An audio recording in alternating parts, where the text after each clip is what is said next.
یہ ہمارے سیاسی کلچر کا، ویسے تو ہمارے پورے کا پورے کلچر کا ہی حصہ ہے، لیکن سیاسی کلچر میں چونکہ سٹیکس بڑے ہوتے ہیں، مسئلہ اقتدار کا ہوتا ہے، اس لیے وہاں یہ سارا کچھ عام ہے، اس میں کوئی نئی بات نہیں ہے، اور اس طرح کے ٹرینڈز چلتے رہتے ہیں۔ مجھے تو اندازہ نہیں، چونکہ میں سوشل میڈیا وغیرہ پہ اپنے آفس کی طرف سے مجھے جو وہ کہتے ہیں میں کر دیتا ہوں، میں سوشل میڈیا وغیرہ دیکھتا نہیں، جس طرح میرا سیل فون بھی نہیں ہوتا، تو اس لیے مجھے ان چیزوں کا پتہ نہیں، لیکن اگر یہ ٹرینڈ ہے تو کوئی بات نہیں، اور 2-4 دن میں ختم ہو کر کوئی نیا ٹرینڈ آ جائے گا، اس کو سنجیدگی سے لینے کی ضرورت نہیں۔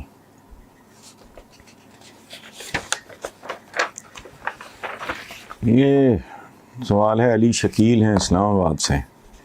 وہ کہتے ہیں جی رنگ روڈ اسکینڈل میں آئے روز نئے انکشافات ہو رہے ہیں، کیا یہ اسکینڈل حکومت کے گلے پڑ سکتا ہے؟ عمران خان اس وقت پریشر میں ہیں یا پھر وہ ماضی کی طرح اس معاملے کو بھی حل کرنے میں کامیاب ہو جائیں گے؟ لوگ تو اسکینڈل کو دوسرا پاناما اسکینڈل قرار دیں گے۔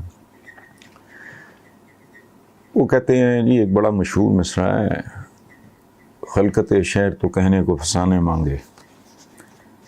ہم نہ ہوتے تو کسی اور کی باتیں ہوتی۔ یہ ہمارا قوم کا مزاج بھی ہے کہ اس طرح کا اسکینڈل بھائی ہو رہا ہے، انکوائری اس کا انتظار کر لیں، وہ دیکھ لیں کہ کیا بنتا ہے۔ اچھا رہ گیا کو پریشر، تو عمران خان پریشر اس طرح کے لینے والا آدمی نہیں ہے، اور اس میں اس کا رول بھی کوئی نہیں ہے۔ حکومت نے خود ہی یہ سلسلہ کھولا ہے، اس کی انکوائری وغیرہ ہو رہی ہے، اس کا انتظار کر لیں۔ اور یہ جو آپ کہہ رہے ہیں کہ گلے پڑ سکتا ہے، تو یہ اسکینڈل حکومت کے گلے تو اس نے کیا پڑنا ہے؟ حکومت جو خود ہی اپنے گلے پڑی ہوئی ہے وہی بہت کافی ہے۔ اور ایک بات میں آپ کو بتا دوں، دیانتداری کا تقاضا یہ ہے کہ عمران اگر اپنی ٹرم نہیں پوری کرتا تو یہ پاکستان کے ساتھ بہت بڑی زیادتی، اور عوام کے ساتھ، چونکہ یہ بات جو ہے نا، یہ ونس فار آل یہ ٹنٹا ختم ہونا چاہیے کہ آپ نے جو وعدے کیے تھے، اور کوئی لمبی توپ نہیں چل سکتی، لیکن یہ ہو سکتا ہے کہ الیکشن سے ہی اپنی ٹرم پوری کریں اور اینڈ آف دا ٹرم ایک میسج چلا جائے کہ حالات نے بہتری کی طرف کروٹ لینا شروع کر دی ہے، تو پھر اس کا کریڈٹ بنتا ہے۔ جس کو اشروں میں برباد کیا، جس اکانومی کو، جن حالات کو، اداروں کو برباد کیا، اکانومی کو برباد کیا، تو ایک بندے کو اگر ہم من حیث القوم میں 1 سال بھی نہ دے سکیں تو پھر ہمارے ساتھ جو بھی ہو وہ کم ہے۔ سو ایٹ ایوری کاسٹ جو بھی ہو برداشت کریں، ہمت کا ثبوت دیں، اور یاد رکھیں صبر کہتے ہیں مستقل مزاجی کو، چھتر کھا کے لیٹے رہنا صبر نہیں ہوتا، اسٹیڈ فاسٹنس انگریزی میں اس کا ترجمہ یہ بنتا ہے۔ تو یہ جتنے بھی اس طرح کے سوال، اسکینڈلز، یہ ان سے ذرا پلیز تھوڑا سا، میں بھائی کے طور پہ آپ کو مشورہ دے رہا ہوں، تھوڑا سا انسان ان ایشوز سے بھی پہچانا جاتا ہے جن میں وہ دلچسپی لے رہا ہوتا ہے۔ شخصیات پہ گفتگو کرنی ہے، اس طرح کے اسکینڈلز وغیرہ کی طرح میکرو لیول پہ سوچیں ہمارے مسائل کیا ہیں، ہمارا اصل مسئلہ کیا ہے، تو اس کو ریزالو کرنے کے لیے۔ اور پھر اگر یہ اپنے بھی کہا ہے کہ حکومت گلے پڑ جائے تو گلے پڑ جائے گا، پھر کیا ہو جائے گا؟ تو جن لوگوں کو، اور میں کیا ان کے لیے لفظ استعمال کروں،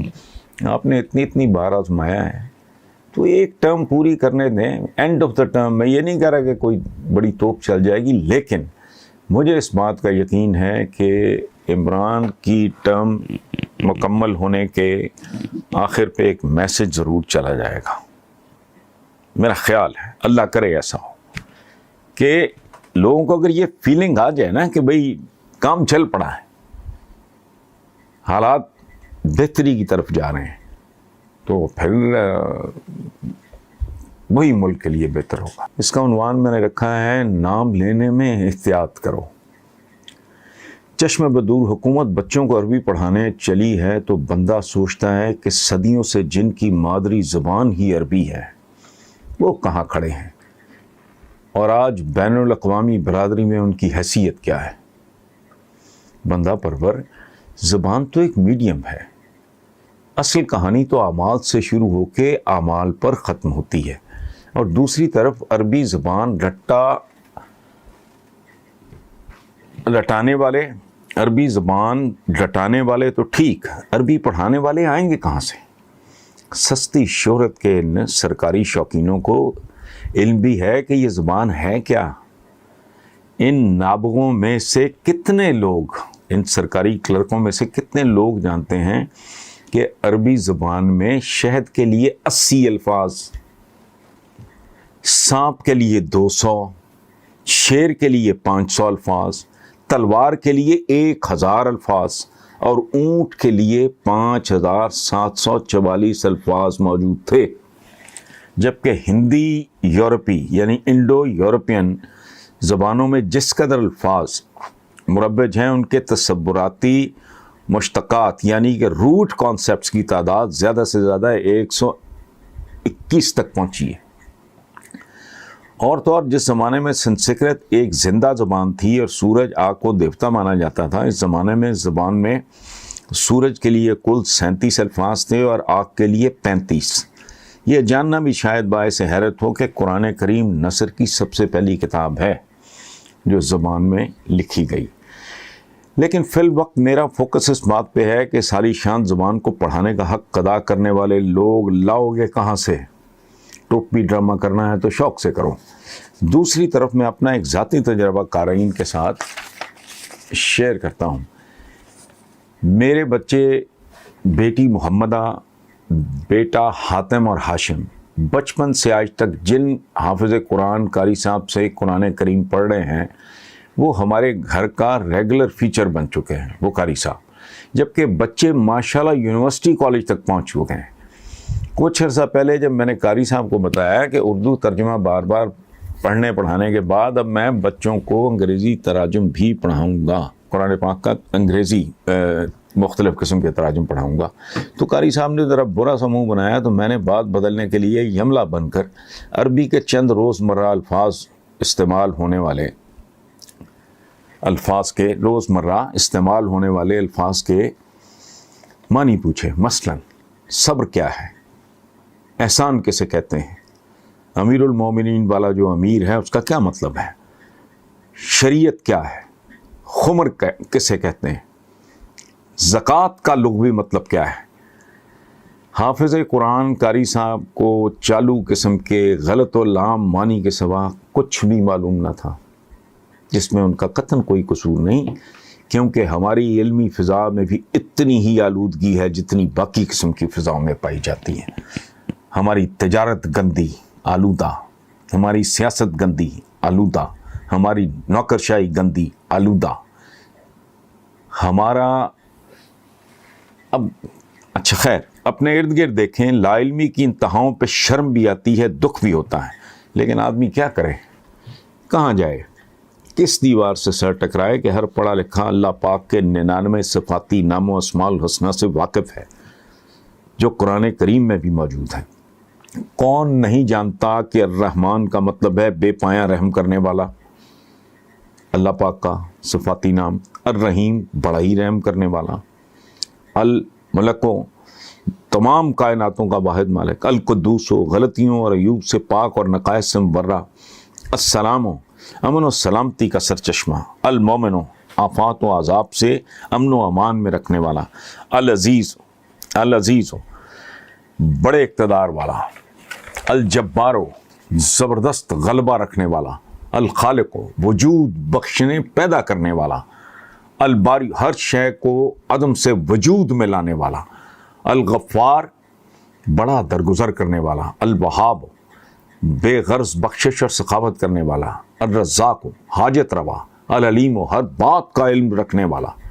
الباسط وسعت دینے والا، الرافع جو بلندیاں عطا کرتا ہے، سمیع بندوں کو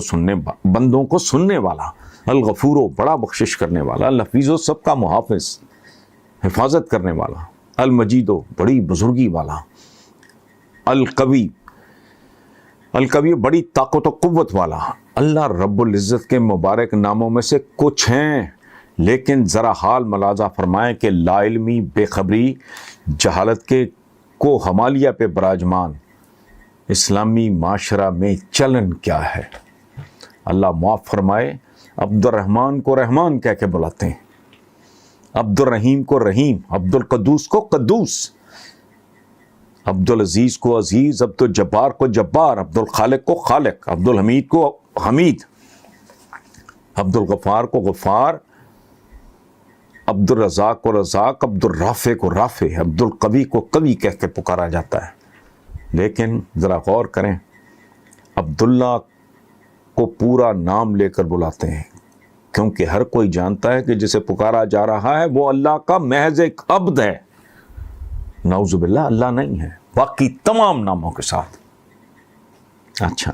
عرض کرنے کا مقصد یہ ہے کہ یہ حکومتی جو ہیں نابغے یہ ڈیفائن تو کریں کہ کس حد تک کتنی عربی پڑھانی ہے کہ ہم کم از کم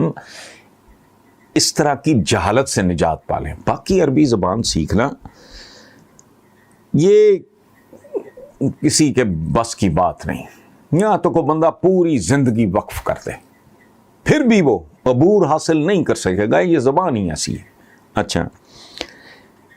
اس حد تک آپ کریں کہ لوگوں کو یہ تمیز، یہ شعور، یہ اویئرنس پیدا ہو جائے کہ عبد الرحمن کو رحمان نہیں کہنا کم بخت، عبد الکریم کو کریم نہیں کہنا، عبد العزیز کو عزیز نہیں کہنا۔ یہ سارے اللہ پاک کے پاک نام ہیں، صفاتی نام ہیں۔ میں نے اپنی زندگی میں ہوش سنبھالنے کے بعد صرف ایک شخص دیکھا جو اپنا ادھورا نام لیے جانے پر سرزنش کرتا، لوگوں کو سمجھاتا، ڈانٹتا کہ تم لوگ بے خبری میں بے ادبی کا ارتکاب کر رہے ہو۔ اور یہ حضرت، یہ صاحب تھے مولانا عبدالستار نیازی مرحوم، جو ستار نیازی کہنے پر ڈانٹ دیتے اور سمجھاتے میں ستار نہیں، میں عبدالستار ہوں، اس کا ایک معمولی بندہ۔ قارئین، آج کی ساری ایکسرسائز کا ایک مقصد یہ بھی ہے کہ اگر یہ کالم پڑھ کے میرے چند ہزار بہن بھائی بچے بزرگ نام لینے میں احتیاط کرنا شروع کر دیں تو میں سمجھوں گا کہ میں نے کوئی ڈھنگ کا کام کیا ہے جو شاید ہمارے رب کو پسند آئے۔ سوچو سمجھو تو کوئی بات کرو، نام لینے میں احتیاط کرو، عربی زبان سیکھنا تو بہت ہی دور کی بات ہے۔